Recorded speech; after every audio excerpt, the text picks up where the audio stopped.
नमस्कार, मी प्रशांत घाडगे. 31 Mumbai south parliamentary इलेक्शन्समध्ये मी उभा आहे, ज्याला मेंबर ऑफ पार्लिमेंटमध्ये भाग घ्यायचा असतो आणि ही काय सदस्य म्हणून ते दिल्लीमध्ये जाऊन आपले प्रश्न सॉल्व्ह करतात. मी सुद्धा असाच विषय केला की 10 वर्ष म्हणा 50 वर्ष म्हणा आम्ही असेच आहोत. तर खरे मुद्दे आम्हाला माहितीच नाही जे आहेत की नाही आहेत, आणि जे राजनेते जे आजचे नेते आहेत ते बंगलेत राहतात, त्यांना काहीच नाही माहिती असतं आम्हाला काय हवे, मेन मुद्दे काय आहेत. हे वॉटर मीटर गटर ह्याच्यावरती त्यांचं सर्व प्रक्रिया चालत आहे. मी एक नवं विषय घेऊन आलो होतो आणि त्याच्यावरती प्रॅक्टिकल मी काम केलेलं आहे. मी स्लमसाठी काम केलेलं आहे, मी रिडेव्हलपमेंटसाठी काम केलेलं आहे. मला 3310ची स्कीम माहिती आहे, 3337 माहिती आहे, 3339 माहिती आहे, मला 3324 माहिती आहे कसं हे होतात, कसं पॉलिसी मेकिंग करून आपण एखादा चांगलं योगदान करून आपण या ब्युटिफिकेशन यानी की घरांचं ब्युटिफिकेशन. मुंबई खरं स्लम नाही असायला पाहिजे आहे, पण त्या स्लममध्ये राहणाऱ्या माणसांना वाढीव घर द्या. 300 मध्ये तुमचं टॉयलेट असतो आणि आम्हाला तुम्ही 300चं घर GR मध्ये पास करताय. शरम वाटते का तुम्हाला लोकांना? तुम्ही काय करताय? तुम्ही राहणार आहे कधी 300च्या घरामध्ये? तुम्हाला उलटा आम्हाला मोठं घर द्यायला पाहिजे आणि तुम्ही छोट्या घरामध्ये ऑफिस टाकून राहिलं पाहिजे. तुम्ही निवडून आलेले आहेत ना, बस ना तेवढं. तुम्हाला AC BC आणि आमचं काय? आम्हा लोकांना काय पाहिजे आहे? फक्त 300चा एरिया आणि तुमचा टॉयलेट 300चा. तुम्हाला शरम वाटते की एका नेत्याने जर एवढा विचार केला असता मुतताना, सॉरी पी करताना, की बाबा मी एवढ्या मोठ्या ह्याच्यामध्ये माझं टॉयलेट करतोय, इथे माझे गरीब बांधव एवढ्या जागेवरती संसार करतात आणि मी ॲज अ खासदार, मी ॲज अ आमदार, मी ॲज अ नगरसेवक विषय नाहीच आहे म्हणा, पण या दोघांना तरी समजायला पाहिजे की मी काय केलं पाहिजे यांच्यासाठी आणि मी काय करतोय. या सर्व विषय माझ्यासोबत जुळलेले आहेत. या सर्व विषयांच्या पाय लाखोंचा पाठिंबा मला भेटत आहे. मीडियामध्ये न्यूज चालते तर ती लाखोमध्ये जाते. साम टीव्हीची झाली, NDTV, बरेच लोकांचं प्रतिसाद खूप चांगलं भेटलं. ही जी मीडिया चॅनल्स माझ्यासोबत आहे यांचं पूर्ण योगदान आहे. हे होते म्हणून ते माझे विषय लोकांपर्यंत पोहोचले. आपल्या सर्व मीडियांचा पण मी धन्यवाद घेतो ज्यांनी या विषयाला घेतलं. पण आता अंत झालेला आहे. या सर्व प्रकल्पाच्या पाय जे लाखोंचं समर्थन एक साधारण माणूस कसा घेतोय ह्याच्या पाय काय राजकारण्यांचा विषय खूप नाजूक झालेला आहे. असो, मी या सर्व मुद्द्यासाठी उभं राहिलो होतो.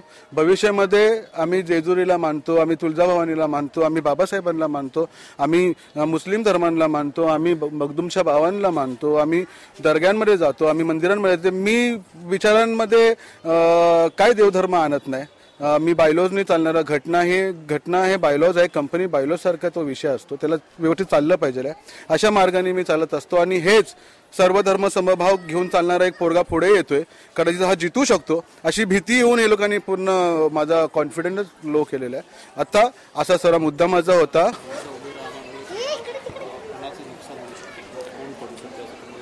माझं उभं राहण्यामुळे नाही केलेली कामं पुढे येऊ शकतात ह्याची भीती काय नेत्यांना, जे आता जिंकण्यामध्ये रेसमध्ये आहेत.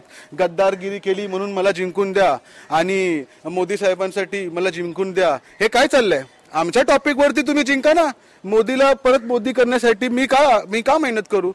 मला माझं काम करणारा, आमच्या गरिबांचं काम करणारा, आमच्या मिडल क्लास फॅमिलीचं अपलिफ्टमेंटसाठी काम करणारा, आमच्या एज्युकेशन सोसायटीवरती काम करणारा, मराठी शाळा बंद होत आहे त्याच्यावरती काम करणारा, गव्हर्नमेंट सेक्टर्समध्ये जाण्यासाठी काय पॉलिसीज बनतात, रोजगाराचा विषय, बराच विषय, विधवांचा सबसिडीचा विषय, त्यांना योगदान कसं भेटेल. 15 लाख तर भेटले नाही, पण स्कीम इम्प्लिमेंटमध्ये आणा ना. तुमचा रामदास आठवले साहेब माझेच कास्टचे आहेत, पण त्यांना एवढं समजत नाही की विधवांची पण साधी पॉलिसी बनवता आला नाही तुम्हाला.